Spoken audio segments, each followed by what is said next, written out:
TRP family kitchen থেকে আপনাদের সাদর অভিনন্দন ও শুভেচ্ছা।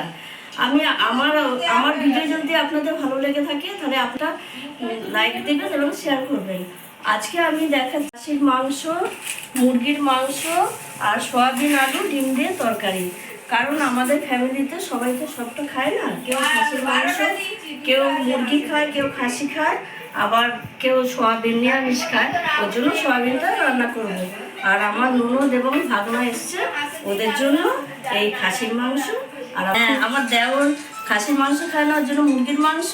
আর আমার ছেলে মাছ মাংস খায় না বলে ওর জন্য সয়াবিন আলুর তরকারি।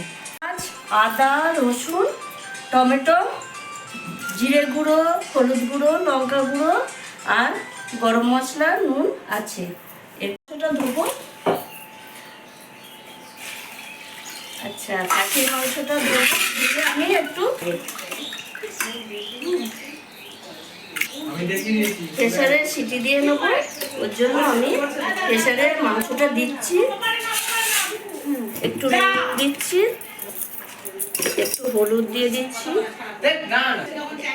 একটু টমেটো দিয়ে দিচ্ছি। হ্যাঁ, এবার জল দিয়ে আমি একটু প্রেসারে সিটি দিয়ে দেবো। টমেটোটা আর পেঁয়াজটা কেটে দেবো। পেঁয়াজটা অর্ধেক কাটা হয়েছে, আর একটু কাটবো। আর ছোট মাছ এবার টমেটোটা কেটে নেবো।